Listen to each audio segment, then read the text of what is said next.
तो विपक्ष की तरफ से 24 के लिए चुनावी पिच, लेकिन इसमें नजर आई जबरदस्त किचकिच। पटना में कल विपक्षी नेताओं का बड़ा जमघट सजा। अगली बैठक की तारीख जुलाई में सामने आई, जगह शिमला बताई गई। सबने 24 में बीजेपी को रोकने का संकल्प लिया, लेकिन बीजेपी इसे महज फोटो सेशन करार देकर 300 सीटों का नारा अब भी बुलंद कर रही है। और इसकी बड़ी वजह अरविंद केजरीवाल, जिन्होंने बैठक में कल जो कुछ कहा, उनसे जो कुछ कहा गया उसने विपक्षी एकता के दावों पर सवाल खड़ा कर दिया। कहीं ना कहीं हवा निकलती नजर आई विपक्षी एकता के दावों को लेकर, क्योंकि अरविंद केजरीवाल लगातार सबसे पहले इस विपक्षी बैठक के एजेंडे के तौर पर यही चाह रहे थे कि अध्यादेश को लेकर एक राय बनाई जाए, लेकिन वो बन नहीं पाई। उल्टा विपक्ष के कई नेताओं की तरफ से अरविंद केजरीवाल को आईना दिखाने का काम किया गया, और इसी वजह से आम आदमी पार्टी की नाराजगी इतनी बढ़ी कि इस बैठक के बाद जो ज्वाइंट प्रेस कॉन्फ्रेंस होनी थी उसमें भी आम आदमी पार्टी ने शिरकत नहीं की। और यहां तक बाद में आम आदमी पार्टी के नेताओं की तरफ से कहा गया कि अगर आगे इसी तरीके से विपक्ष की बैठकों में कांग्रेस शामिल होगी तो फिर आम आदमी पार्टी का उसमें शिरकत करना मुश्किल हो जाएगा। दरअसल कल केजरीवाल और बाकी नेताओं में अध्यादेश के मुद्दे को लेकर एक तरीके से कहा सुनी हुई। तो वहां हुआ क्या था आखिर उस बैठक में? सीपीआईएमएल के महासचिव हैं दीपांकर, उन्हीं से हमारे सहयोगी ने की है खास बातचीत। मीटिंग के अंदर का पूरा ब्यौरा सुनिए जरा। हमारे साथ में भाकपा माले के महासचिव कॉमरेड दीपांकर भट्टाचार्य मौजूद हैं। दीपांकर जी, मेरा आपसे पहला सवाल ये है कि ये जो बैठक हुई है विपक्षी दलों की, आपकी नज़र में सबसे बड़ा इसका अचीवमेंट क्या है? वो दो चीज़ें क्या है जो आप बता सकते हैं जो तय हो गई, जो शक्ल उभर गई है, वो क्या है? एक नंबर चीज़ तो है, देखिए मीटिंग हुई, क्योंकि मीटिंग कब होगी, कहाँ होगी, इसको लेके काफ़ी दिनों से एक चर्चा चल रही थी। तो अभी लगता है कि मीटिंग हुई और 15 पार्टियां मौजूद थी। मेरे ख्याल से ये एक अपने आप में बहुत अच्छी बात है, अच्छी शुरुआत है। इसी पे सर मैं चाहता हूं कि आप बताएं और चीज़ें क्लियर होती जाएं।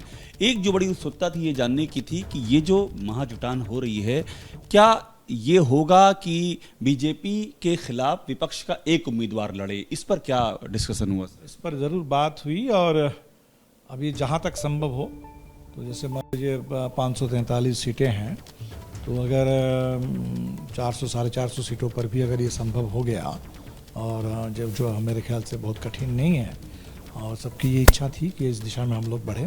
सब इस पर सहमत थे कि एक उम्मीदवार। बिल्कुल, इस दिशा में हम लोगों को बढ़ना चाहिए, लेकिन अब उसको तय करने में थोड़ा और समय लगेगा। मुझे एक बात और आप बताइए कि एक और जो बड़ी चर्चा है आप लोगों की एकजुटता की, कितने आप लोग एकजुट हैं? क्योंकि जिस तरह से अरविंद केजरीवाल गए, वो प्रेस कॉन्फ्रेंस के पहले चले गए, फिर उनकी पार्टी का बयान आ गया, बयान में ये लिखा गया कि कांग्रेस जहां है वहां रहना मुश्किल है। हो क्या गया था अरविंद केजरीवाल का, क्या इशू क्या? हमें लगता है कि अरविंद जी शायद सिचुएशन को थोड़ा पता नहीं क्यों मैंने मिसरीड कर रहे हैं।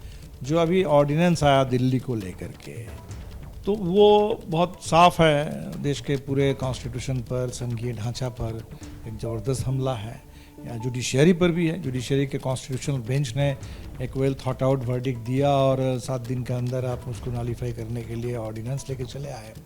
तो इस पर जो विरोध है देश में, मेरे ख्याल से इस विरोध को लेके कहीं कोई संदेह की गुंजाइश नहीं। मिसरीड फिर क्या कर रहे हैं? उनको लग रहा है कि शायद कांग्रेस शायद चूंकि ये अरविंद केजरीवाल की पार्टी पर है, दिल्ली की सरकार पर है, और दिल्ली में कुछ आपस में झगड़े हैं, इसलिए इस पर हो सकता है कांग्रेस कोई उसूली स्थिति अख्तियार ना करे। मेरे ख्याल से ऐसे सोचने की कोई गुंजाइश नहीं है। उन्होंने क्या कुछ क्लेरिफाई किया जिसमें? बिल्कुल बात हुई कि इसमें सभी आज के दौर में सभी पार्टियां, हम जब कह रहे हैं कि भाई हम सेफ कॉन्स्टिट्यूशन हमारा नारा है, सेफ डेमोक्रेसी हमारा नारा है, सेफ फेडरलिज्म हमारा नारा है, तो उसमें अलग अलग ऑर्डिनेंस को, वो दिल्ली का है कि पंजाब को लेकर है कि किस हिस्से को लेकर, बल्कि इस मामले में हमें तो कश्मीर की पार्टियों की स्थिति बहुत मैच्योर लगी। यहाँ नेशनल कॉन्फ्रेंस से भी और पीडीपी से भी उन लोगों ने कहा कि भाई हमले की शुरुआत जब कश्मीर से हुई, जब 370 को ख़त्म किया गया, कश्मीर से राज्य का दर्जा ही छीन लिया गया, एक राज्य को 2 केंद्र शासित इलाके में बांट दिया गया, जबकि दिल्ली का तो दिल्ली की मांग है कि हमें पूर्ण राज्य का दर्जा। तो अरविंद केजरीवाल ने भी कोई सपोर्ट नहीं? समय तो अरविंद केजरीवाल ने बल्कि बीजेपी का समर्थन उन्होंने कर दिया उस मामले में, बावजूद इसके कोई दिल्ली के सवाल पर ये केजरीवाल का मसला है तो केजरीवाल जी आप झेलें, ये तो कश्मीर का रुख नहीं है।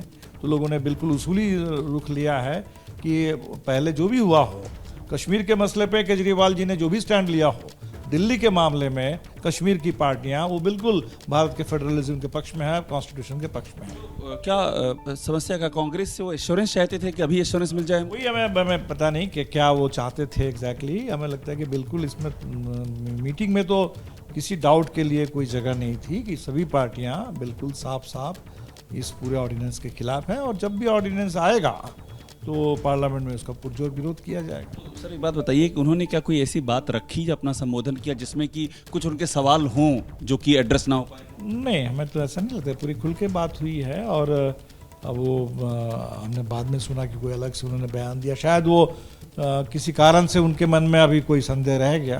तो हमें तो लगता है कि ये दुर्भाग्यपूर्ण है, और ऐसे कोई संदेह के लिए हमें तो नहीं कोई जगह दिखती नहीं है। आपकी तो बात सब लोग सुनते हैं, आपने केजरीवाल जी को कहा नहीं कि रुक जाइए भाई पीसी के बाद? नहीं, बिल्कुल हम लोगों ने बात की, लेकिन अब चलो ठीक है, अब इस समय लगता है कभी कभी, इसलिए हम तो अभी भी यही से आपने लेकिन कहा था कि आप लोग की रुकी हो, हम लोग आई एम स्टिल होपफुल कि ये एक पासिंग फेज है, और समय अगर लगेगा तो ठीक है, कोई समय लगे कोई बुरी बात नहीं है, लेकिन निष्कर्ष पर पहुंचेंगे। मान लीजिए जैसे कांग्रेस वाले क्या कह रहे हैं नहीं कह रहे हैं, उससे अगर उनको भरोसा नहीं हो रहा है, लेकिन जब सब लोग डटकर विरोध करेंगे तब तो भरोसा होगा ना, उसके बाद तो कोई इस डिबेट के लिए कोई जगह बचेगी। अब सर एक बात और बता दीजिए कि चेहरे की बात जो की जा रही है, क्या कोई ऐसी सहमति बन की दिखी आपको इन तमाम नेताओं में कि कोई एक नेता इमर्ज कर सकता है? हम अभी नाम नहीं पूछ रहे हैं, मगर क्या ये रणनीति का हिस्सा है कि एक चेहरा रहे सामने? अभी तो हमें लगता है कि देखिए एक तरीके से सत्ता बनाम जनता ये लड़ाई है, ये मुठभेड़ है इस समय देश में। एक पूरे लोकतंत्र को ख़त्म करके जिस तरह से सेंगोल लेकर के मोदी जी आ गए, तो एक लग रहा है कि राजशाही थोपी जा रही है लोकशाही पर। तो लड़ाई इस जगह पर है, किसी चेहरे को लेकर के लड़ाई तो है नहीं।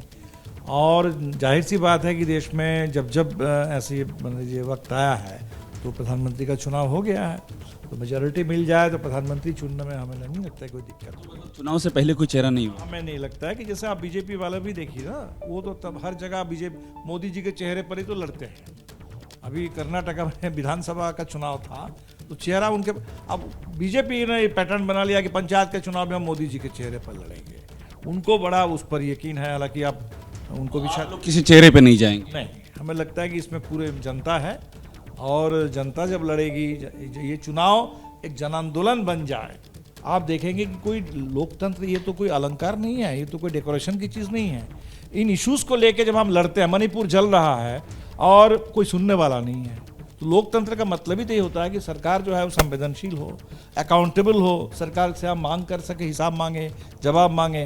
तो अगर इसलिए इश्यूज और लोकतंत्र हमें लगता है कि आपस में जुड़ा हुआ है, और इन इश्यूज को लेके अगर हमारे हिंदू मुस्लिम में बांट दिया जाएगा और हिंदू मुस्लिम के आड़ में कुछ भी चलेगा, आपको सिर्फ हिंदू मुस्लिम परोस दिया जाएगा आपके सामने, तब भी इस देश में हमेशा जब ऐसा हुआ है तो देश कमज़ोर हुआ है, देश बटा है, और इसीलिए हम लोग बिल्कुल नहीं चाहते कि देश फिर कमज़ोर हो, देश बटे।